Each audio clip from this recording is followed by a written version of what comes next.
Jadi modul 6 tentang kepuasan pelanggan dan implikasinya terhadap perilaku purna penggunaan jasa. Jadi setelah konsumen menggunakan jasa dari perusahaan kita, gimana perilaku konsumennya? Apakah mereka puas atau enggak, atau ada keluhan? Seperti itu yang akan kita bahas di modul 6 ini nanti. Ya, lanjutkan dulu.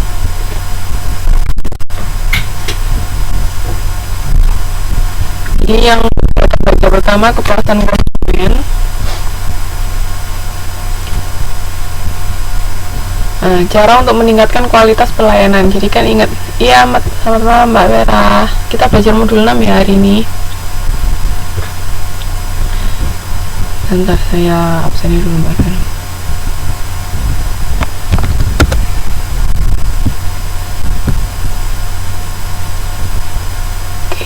Jadi karena ingat kan, kalau jasa itu kan kita, apalagi karyawan, kontak langsung sama yang namanya konsumen.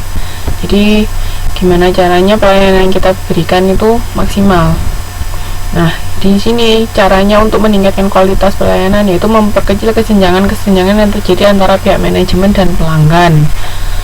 Jadi kadang-kadang itu kan ada, misalnya pelanggan itu persepsinya, oh kalau kita memberikan pelayanan seperti ini konsumen harusnya sudah puas, tapi padahal kalau dari sisi konsumen sebenarnya nggak seperti itu yang yang diharapkan sama konsumen. Nah, itu kan jadi ada kesenjangan antara misalnya persepsi dari pihak manajemen sama keinginan pelanggan. Nah, dari situ jadi gimana caranya kita bisa mengecilkan kesenjangan yang ada sehingga kualitas pelayanan yang kita berikan bisa meningkat. Terus habis itu yang kedua, perusahaan harus mampu membangun komitmen bersama untuk menciptakan visi di dalam perbaikan proses pelayanan. Oke, jadi memang harus ada komitmen yang kuat dari dalam perusahaan untuk memperbaiki pelayanan. Kalau misalnya dari sisi perusahaannya aja ogah-ogahan, ya sudah, gimana caranya mau meningkatkan pelayanan. Terus yang ketiga, memberi kesempatan kepada pelanggan untuk menyampaikan keluhan. Nah, ini penting kan, sekarang banyak di tempat-tempat kayak di restoran apa hotel atau apa, ada saran dan kritik ya. Jadi kita bisa menyampaikan langsung apabila ada sesuatu yang kurang berkenan di hati pelanggan, bisa langsung disampaikan ke pihak perusahaan. Terus yang keempat, mengembangkan dan menerapkan accountable, proaktif, dan partnership marketing sesuai dengan situasi pemasaran. Jadi harus jelas, kita harus menjaga hubungan baik dengan konsumen. Itu salah satu caranya. Terus ini kok nggak jalan.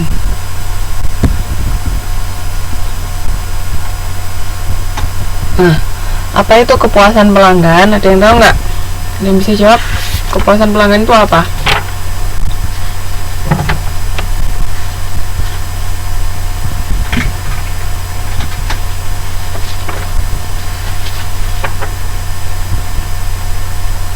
Adakah yang bisa jawab? Apakah itu kepuasan pelanggan?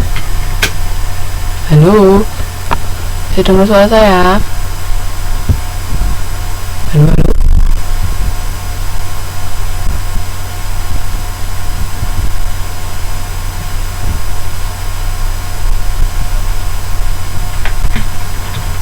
Ada yang tahu apa itu kepuasan pelanggan?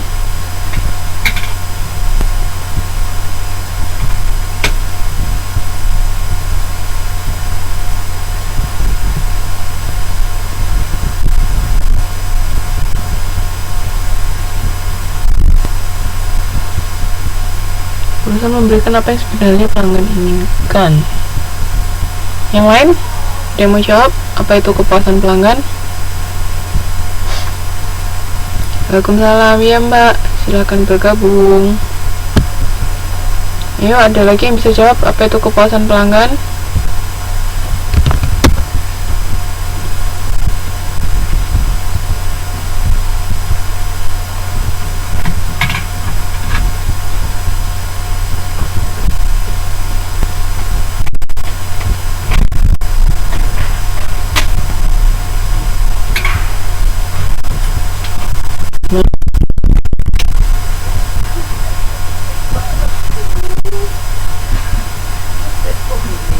pelanggan memperoleh apa yang diinginkan. Yang lain?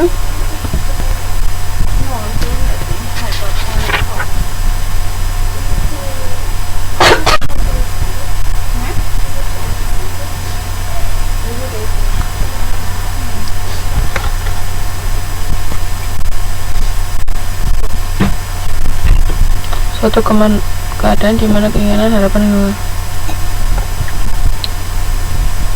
Oke, kita lihat apa itu kepuasan pelanggan.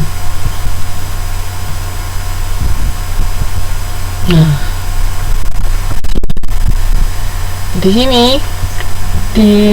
kalau kita belajar tentang perusahaan jasa ya, atau service company, itu ada yang namanya variabel yang terkenal itu service quality.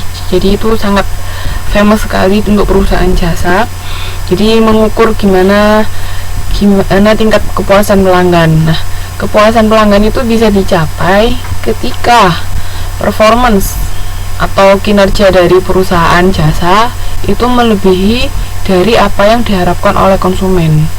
Jadi satisfaction ini di sini bisa dilihat dari PPT.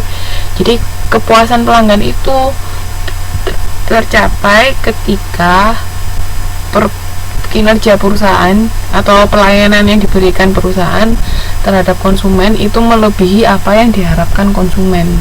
Nah, di situ konsumen bisa merasa puas. Tapi kalau misalnya kalau misalnya performance-nya lebih bukan lebih kecil, performance-nya kurang dari apa yang diharapkan pelanggan, itu berarti pelanggan tidak puas. Kalau misalnya sama, ya biasa-biasa aja. Tapi kalau performance-nya lebih besar, ya pelanggan itu puas. Jadi di situ ya. Jadi diingat, ini konsepnya service quality atau kualitas dari pelayanan jasa. Jadi kepuasan itu akan dicapai ketika pelayanan yang diberikan perusahaan jasa itu melebihi dari apa yang diharapkan oleh konsumen. Oke? Terus, nah ini kepuasan pelanggan, ada yang atribut performance, customer satisfaction, terus customer retention, sama profit.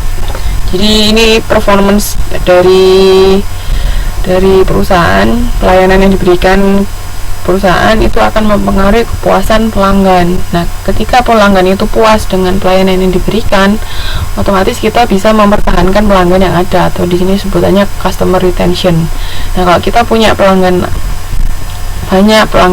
banyak yang loyal, yang setia ke kita, otomatis profit kita akan meningkat. Jadi alurnya seperti itu.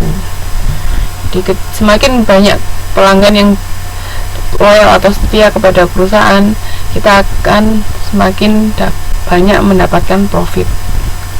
Seperti itu. Oke. Terus saya lanjutkan. Sampai sini udah mau ditanyakan nggak? Sampai sini ada yang mau ditanyakan?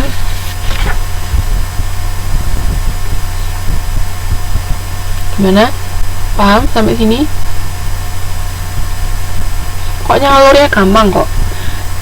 Selama perusahaan itu bisa ngasih pelayanan yang baik, terus si konsumen akan puas.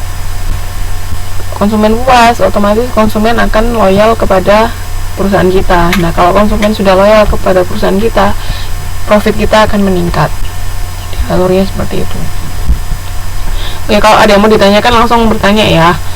Sekarang kita masuk ke ketidakpuasan pelanggan. Nah, kenapa kok ketidakpuasan itu bisa terjadi? Nah, ini ketika ketidakpuasan pelanggan itu terjadi, maka nih ada dua, take some action sama take no action. Jadi ketika kita ini, jadi dari sisi pelanggannya ya, ketika pelanggannya nggak puas, dia akan ada dua pilihan. Dia akan melakukan suatu tindakan atau dia diam saja.